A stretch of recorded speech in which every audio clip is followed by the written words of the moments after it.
تو مسئلہ یہ کہ اب وطر میں اگر واجب کی نیت نہیں بھی کی تب بھی وطر واجب ادا ہو گئے، لیکن بہتر یہ کہ کر لیا کریں۔ اس کے بعد پلیٹ میں آیات لکھی ہوئی ہوتی ہیں تو اسے مریضوں کو اس پہ پانی ڈال کے پلانا، تو اسے ناپاکی کی حالت میں پکڑ سکتی ہیں یا نہیں؟ آپ کسی دوپٹے وغیرہ سے، کوئی دبیز کپڑا ہو اس سے پکڑ سکتی ہیں، ڈائریکٹلی اس میں آیات لکھی ہوئی ہیں تو اس کو نہیں پکڑ سکتی۔ بھائی نے کہا کہ ہم بستری کے بعد بیوی اگر غسل کر کے نماز نہیں پڑھتی تو گناہگار کون ہوگا؟ آپ اگر سمجھاتے ہیں، آپ کے سمجھانے کے باوجود وہ نہیں پڑھتی تو پھر تو وہ گناہگار ہوگی، آپ گناہگار نہیں ہوں گے۔ آپ سمجھاتے ہی نہیں ہیں، آپ نے کھلی چھوٹ دی ہوئی ہے تو پھر آپ بھی گناہگار ہوں گے، وہ بھی گناہگار ہوں گے، ٹھیک ہے جی۔ اس کے بعد حروف مقطعات کتنے ہیں؟ ایک مجھے تعداد تو نہیں پتہ کہ حروف مقطعات کتنے ہیں، لیکن یہ ہیں اور یہ آیات مقطعات بھی کہلاتے ہیں، اور ان کی مراد اللہ تعالیٰ کے سوا کوئی نہیں جانتا، اور اس کے بتائے جانے سے اس کے پیارے محبوب صلی اللہ علیہ وسلم جانتے ہیں، ان کی سوا کوئی نہیں جانتا۔ اور یہ بھی کہا جاتا ہے کہ یہ اللہ تعالیٰ اور اس کے محبوب علیہ السلام کے درمیان کوڈ ورڈز ہیں جو ان کے علاوہ کوئی نہیں جانتا۔ اس کے بعد حج اور عمرے حرام کمائی سے ہو تو میری بہن آپ کو کیسے پتہ لگا کہ یہ حرام کمائی سے ہے ان کی؟ تو دوسروں پر اتنی نظر نہ ڈالیں، تھوڑا سا اپنے آپ کو دیکھیں۔ اچھا، برحال مسئلہ یہ کہ کسی کی اگر کمائی مشترک ہے، یہ بھی ہے وہ بھی ہے، وہ گیا ہے، تو یہ نہیں کہہ سکتے کہ وہ حرام کمائی سے گیا ہے۔ اسلام ہمیں برے گمان سے بچاتا ہے۔ ہاں، اگر اس کی واقعی حرام کمائی ہے اور وہ گیا ہے تو یاد رکھیں کہ اللہ تعالیٰ حرام کمائی قبول نہیں فرماتا، اس سے کی ہوئی نیکی کو بھی قبول نہیں فرماتا۔ پھر یہ کہتے ہیں کہ دو بیٹے میرے قرآن شریف پڑھتے ہیں، بات کرتے ہیں، ہنستے ہیں، ایسا غلط ہے؟ یا استاد کے سامنے کریں گے تو پھنڈی لگا دیں گے؟ ایسا تو ہوتا نہیں کبھی آپ نے کوئی اس طرح یاد ہے مار کھائی تھی، وہ یاد آ گئی، پڑھتے بھی ہو ہنستے بھی ہو؟ تو میری بہن اگر آپ کے سامنے آپ کے بچے پڑھتے ہیں اور ہنستے ہیں، باتیں بھی کرتے ہیں، تو آپ کا فرض بنتا ہے کہ آپ مجھ سے نہ پوچھیں، آپ ان کو منع کریں پیار محبت سے۔ یہ بہت غلط چیز ہے، بالکل صحیح۔ قرآن شریف پڑھتے ہوئے ہنسنا، باتیں کرنا، ان کو منع کریں کہ بھئی آپ باتیں نہیں کر سکتے، آپ ہنس نہیں سکتے، آپ قرآن پڑھتے وقت قرآن پڑھیں، قرآن کو سیکھیں۔ بالکل۔ اس کے بعد جو ہے وہ بہن نے کہا، بھائی نے کہا کہ روزوں سے پہلے پلاسٹر لگا ہوا تھا اور اب جو ہے وہ مسح کرنا ہے تو میں مسح کیسے کروں؟ دیکھیں، بات یہ ہے کہ یہ آپ کا جو پلاسٹر کافی اوپر تک لگا ہوا ہے، ٹھیک ہے نا؟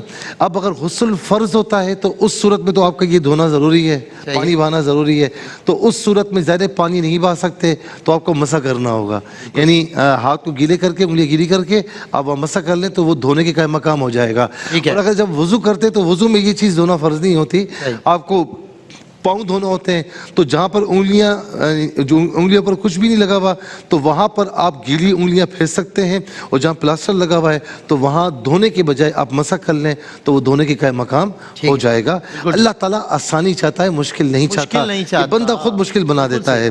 اچھا جی، شوہر اعتکاف میں ہیں، وہ بھی اکیلے ہیں، یہ بھی اکیلی ہیں، ابھی ان کو فون کرتی ہیں۔ میری بہن اتنا فون نہ کریں کہ وہ پریشان ہو جائیں، اور وہ بھی اتنا فون نہ کریں کہ آپ پریشان ہو جائیں، تو بہرحال ان کی خبرگیری کرنے کے لیے فون کر سکتی ہیں، اس پہ کوئی قباحت نہیں ہے۔ اور پھر اس کے بعد بھائی نے کہا کہ جو ہے وہ مرحوم کا نمازوں کا فدیہ کسی شریف فقیر کو دینا اور بتانا۔ دیکھیں، شریف فقیر کو دے تو سکتے ہیں، بتانا یہ اچھا نہیں ہے کہ بتا کر دے، اس کی دل آزاری ہو، بتا سکتے ہیں لیکن بتانا دل آزاری کے زمرے میں آتا ہے اور اسلام اس سے منع کرتا ہے، تو لہٰذا بغیر بتائے دل میں نیت کر کے اس کو دے دیں۔ اور یاد رکھیں کہ جو نمازوں کا فدیہ ہوتا ہے، ایک نماز کا فدیہ اتنا ہے جیسے ایک روزے کا فدیہ ہے، تو روزانہ 6 نمازوں کا فدیہ ہے، 5 نمازیں یہ اور ایک وتر ہے۔ بالکل ٹھیک ہے، بالکل ٹھیک۔ اچھا، اس کے بعد جو ہے وہ بھائی نے کہا کہ میاں بیوی کا جھگڑا تھا اور نیت نہیں تھی ان کی، لیکن کچھ یاد بھی نہیں آ رہا، اور بیوی بتا رہی کہ آپ 3 طلاقیں دے چکے ہیں۔ میرے بھائی یہ مسئلہ ایسا نہیں ہوتا، ہاں، اور آپ کا اپنا مسئلہ ہے، آرام سے مکر نہیں سکتے، آپ اتنے آرام سے مکر نہیں سکتے۔ سب سے پہلے تو آپ قریبی دارالفتہ جائیں اور وہاں پر اس مسئلے کو پیش کریں کہ آیا کیا مسئلہ ہے، ٹھیک ہے نا؟ کیونکہ یہ ایسا نہیں ہوتا کہ آپ فون پر بات کر لیں، برحال آپ بتا رہے ہیں کہ آپ کو یاد نہیں ہے، لیکن ہو سکتا ہے کہ آپ نے دی بھی ہے، آپ کی بیوی کہہ رہی کہ آپ نے 3 الفاظ منہ سے نکال دیے۔ بہرحال اگر آپ نے 3 الفاظ منہ سے نکال دیے ہیں، آپ کو یاد بھی آ رہا ہے، تو اس کا مطلب ہے کہ یہ 3 طلاق کے واقع ہو چکی ہیں. اب خواہ گھومنے گھمانے سے فائدہ نہیں, لیکن بہرحال کسی اچھے اداروں میں چلے جائیں اور وہاں پر مفتی کے سامنے بیٹھ جائیں, یہ مسئلہ حل کریں. جس طریقے سے آپ بتا رہے ہیں اگر آپ نے دی ہیں تو ہو چکی ہیں. بالکل ٹھیک ہے. لڑکیوں کا جہیز جمع کرتی ہیں تو اس پر زکوٰۃ ہوتی ہے. دیکھیں اتنا جہیز جمع ہو گیا ہے کہ وہ مثال کے طور پر 1,75,000 کی مد میں رقم بند رہی ہے, اتنا جمع ہو گیا ہے, تو پھر آپ کو زکوٰۃ دینی ہوگی, چاہے وہ آپ نے جہیز جمع کیا کچھ بھی ہے, زکوٰۃ دینا ہوگا. اس سے کم میں تو زکوٰۃ نہیں دینی ہوگی. اچھا جی, بیماری کی حالت میں تیمم کر لیتے تو استنجا کیسے کریں؟ استنجا ڈھیلے کے ذریعے کر لیں. اگر پانی میسر نہیں ہے تو ڈھیلے کا استعمال کر لیں, کسی یعنی پتھر وغیرہ کا استعمال کر لیں تو اس سے ہو سکتا ہے. حضرت علی کو یا علی کہنا بالکل جو ہے وہ کیسا ہے, یاد رکھیں کہ لوگ یہ کہتے ہیں کہ یہ اللہ تعالیٰ سے ملا دیا, معاذ اللہ, ایسا نہیں ہے. اللہ رب العالمین ان تمام چیزوں سے پاک ہے اور وہ تمام چیزوں سے ماورا ہے. جب ہم کہتے ہیں نا یا رسول اللہ, تو اس کا مطلب کیا ہوتا ہے کہ اے اللہ کے رسول.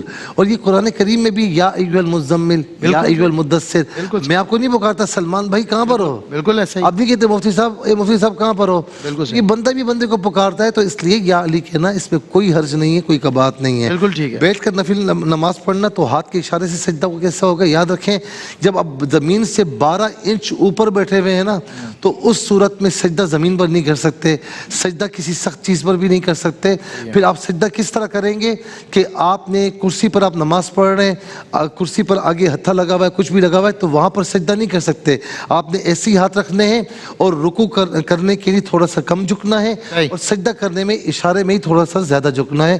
اس طریقے سے سجدہ کرنا ہے. آخری سوال, نفلی اعتکاف آپ کر سکتی ہیں اگر مسجد بیت ہے تو وہاں پر بہتر یہ ہے کہ آپ ذکر اذکار کریں, نفلی اعتکاف نہ کریں, لیکن بہرحال کر سکتی ہیں. بہت بہت شکریہ مصعب, تمام سوالات کے دیے آپ نے جوابات اس مختصر دورانیے میں. اور اگلا سیگمنٹ ہے ہمارا کوئز کا, یعنی معلومات ہی معلومات, اور مفتی محمد سہیل نظام جدید صاحب کی ٹیم ہے اے مصعب, اے ٹیم لیا آپ نے خود ہی دے دی, میں نے کچھ بھی نہیں. اچھا کون سی ٹیم لے رہے ہیں ویسے عامر بھائی دیکھیں گے پھر لیتے ہیں. اچھا کون سی لے رہے ہیں ٹیم بتائیں. میں کچھ بھی نہیں لے رہا. چلے اگلے سیگمنٹ میں دیکھتے ہیں ان کی ٹیم کون سی ہے, اور سیگمنٹ ہے معلومات ہی معلومات, یعنی کوئز.